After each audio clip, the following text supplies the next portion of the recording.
One of the things which frustrates me in boxing is when I see a fighter with a trainer who doesn't quite know how to make the most out of that fighter's talent. But the fighter sticks with the trainer because he's winning. But objective observers who know what they're looking at can see that there are holes in the fighter's game, that there are aspects of the fighter's game that are underdeveloped or completely undeveloped. And that was the case with Anthony Joshua for many years. I was calling for him to leave Rob Mccracken long before he lost to Andy Ruiz. Now, when you do this, when you come out and say this fighter or that fighter should sack their trainer and the fighter's winning, they're undefeated, you get a lot of backlash. I certainly got a lot of backlash for that. And AJ is not the only fighter who I said this about over the years. But he's the most recent prominent example. You get a lot of backlash because people are saying, what are you talking about? He's world heavyweight champion. He's done this and he's done that. And they start reeling off all his achievements. That's all well and good. But are you looking at the mistakes he's making in the ring? Are you looking at the great performances, right?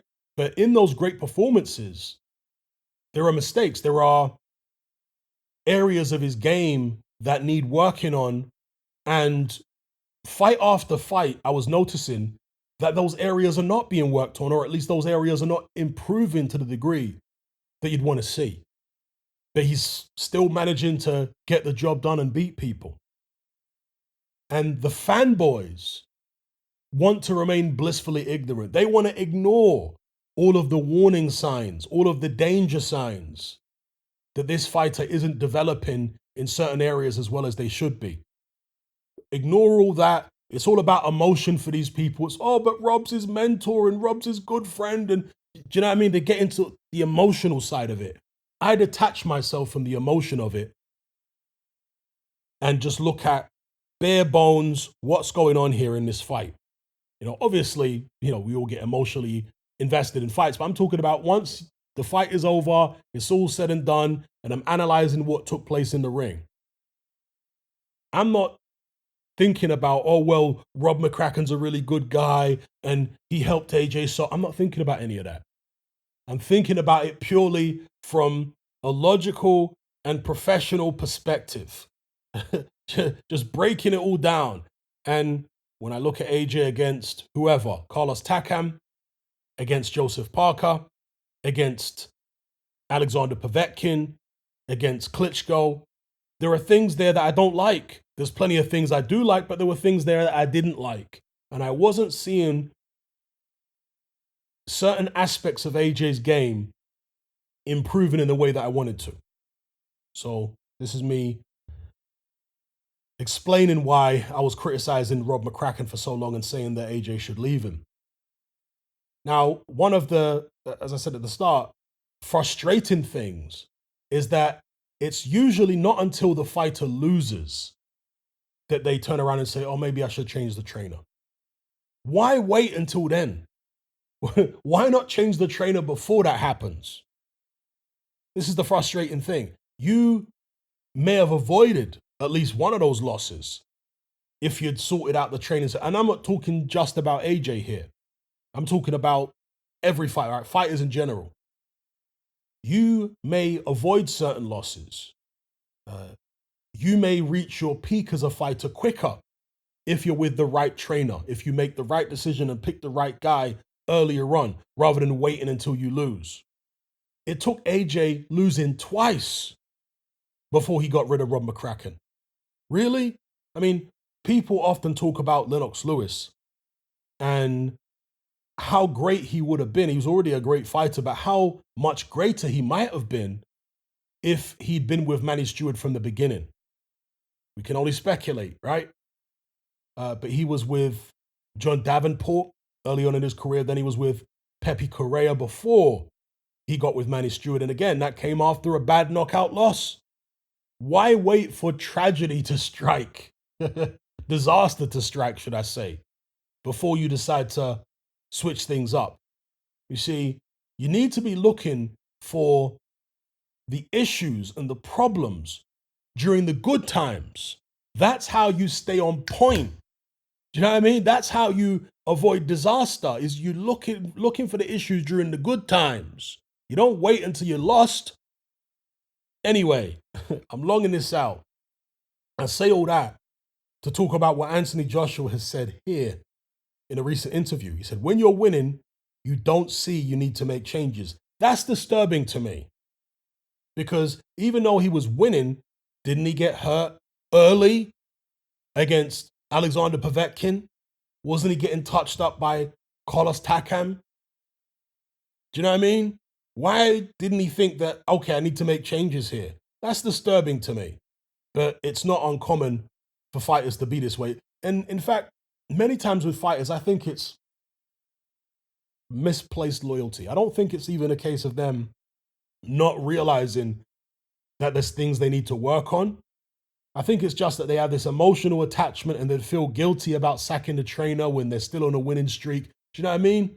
So they're like, oh no, let me not do this. Let me stick with them, and maybe they'll get better as a trainer. Maybe I can talk to them and we can work on this, that, and the other. No, you got a short time, amount of time to actually get it right, to make life-changing sums of money, and to be the best fighter you can possibly be, to be the best version of yourself as a fighter you could possibly be. A very short window, very small window within which to do that. Don't mess about and, oh, I feel loyal to this trainer and I feel loyal to this. No. They can go train somebody else when your career's finished. Yeah? As soon as you sack them, they're off working with somebody else. It's no issue for them. It's you who has a very small window within which to make things happen. They've got a whole lifetime, as long as they can stand up, being a trainer or being a manager or being a promoter. So don't worry about them. You have to be selfish as a fighter. You have to be selfish. And I'm talking about in your professional life. I don't mean personally, because some people, they're a bit dim and they don't realize I'm talking about boxing from a professional standpoint. I don't mean this should apply throughout the rest of your life, in all aspects of your life. I'm talking about in boxing. So anyway, AJ said, when you're winning, you don't see that you need to make changes. Goes on to say that I think all fighters should experience training with new trainers. I think it's important for growth. Amen to that. I don't think you should ever hold yourself subject to one trainer your whole career. That's just my opinion. And it's not a thing where it's disrespecting anyone. It's about growth.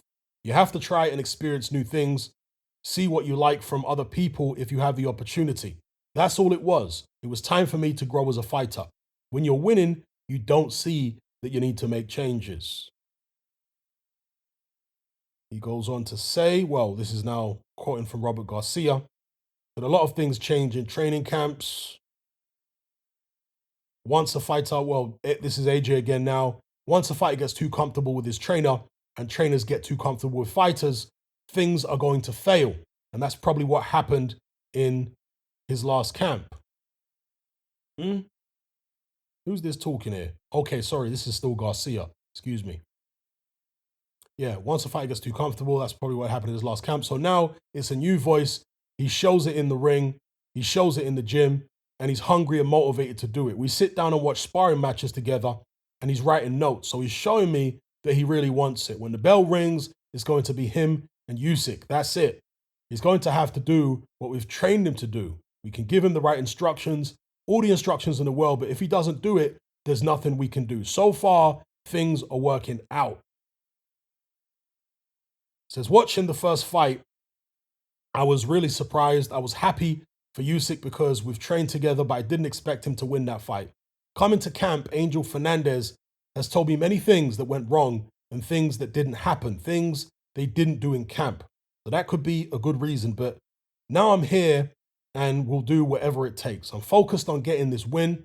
I have many other fights going on with my other fighters in California that I'm going to miss because I need to be here for the last 8 weeks to focus on getting this win. To prepare him mentally, because I think that's the most important thing. Physically, he's going to be ready. We're training him, we're pushing him.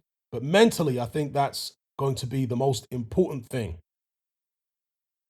Goes on.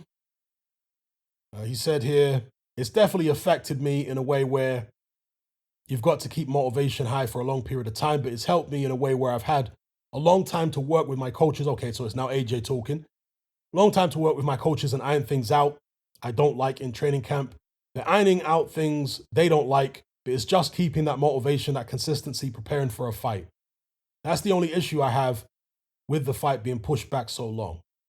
Okay, well, most people feel that the fight being pushed back benefits Joshua, and I'm certainly in that camp. So the longer it gets pushed back, the better it is for him. Gives him more time to train with Garcia, to gel, and also to get himself right mentally, because that's not an easy thing a lot of the time. Let me know what you guys think in the comments below about what AJ has said here. And for me, teaming up with Garcia is all well and good, but the most important thing from a change in trainer perspective is that there is one voice in the corner.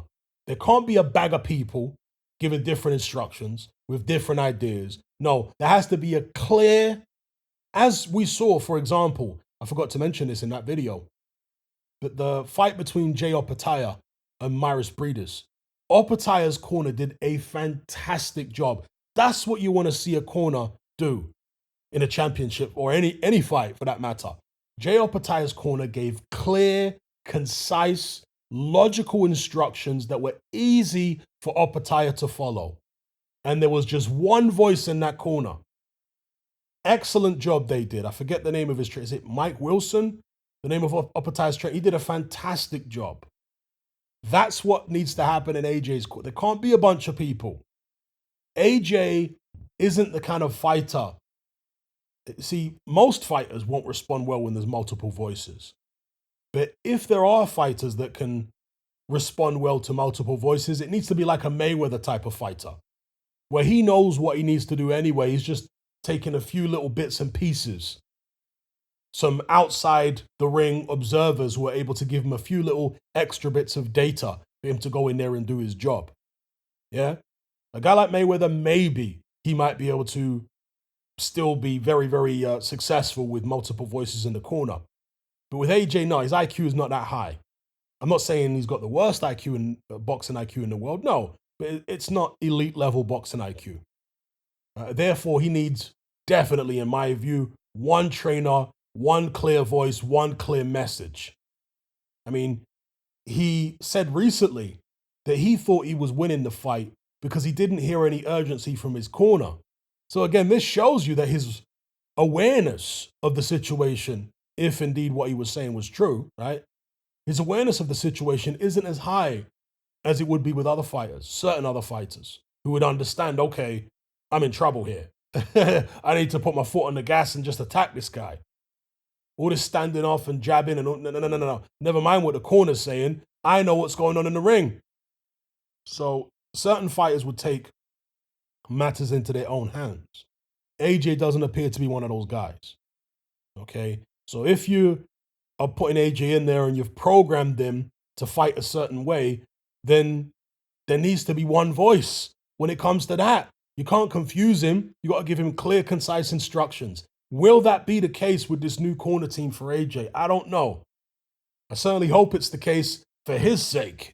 Let me know what you guys think in the comments below. And do you have any other examples of fighters who should have changed trainers sooner? Now, I don't even know whether it's going to work out with Robert Garcia, but all I know is that he had become stagnant and he'd reached a plateau with Rob Mccracken.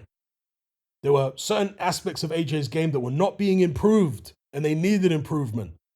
There were certain weaknesses that were not being addressed and they needed addressing. Whether Rob Garcia is the guy to address them or not remains to be seen, okay? But maybe you guys have got some other examples, maybe recently or longer ago in boxing history, of fighters who should have changed trainers sooner and it would have worked out better for them. Let me know in the comment section below. If you're tired of the biased narratives and mass censorship on mainstream platforms, and you want to be part of a community of critical thinkers who love free speech just as much as you do, then come and join me on Patreon and access my weekly no-holds-barred, censorship-free podcast where we lift the lid on a wide variety of controversial topics. It's not mainstream friendly, it's not politically correct, but that's the whole point. We dare to stand as a beacon of reason against an army of insanity. Just head on over to my Patreon page and select the tier called Hatman Hot Topics. You'll gain access to a minimum of 2 hours of exclusive content every single week, including podcasts, videos, interviews, live stream Q&As, as well as my popular Confessions of a Nightclub Bouncer series. Not to mention a vast back catalog of hundreds of hours of previous episodes. You can listen via the Patreon app with the option to download in high quality MP3. We've also got an Element group where you can come and chat and hang out with myself and other members. Unlike Discord, it has full end-to-end encryption, is decentralized, and is 100% censorship free. You can also send voice notes as well as much larger audio and video files than you can on Discord. So come and sign up on Patreon. There's no contract, there's no commitment, you can cancel at any time, and it's cheaper than a cup of coffee. So I'll see you over there. I'm out.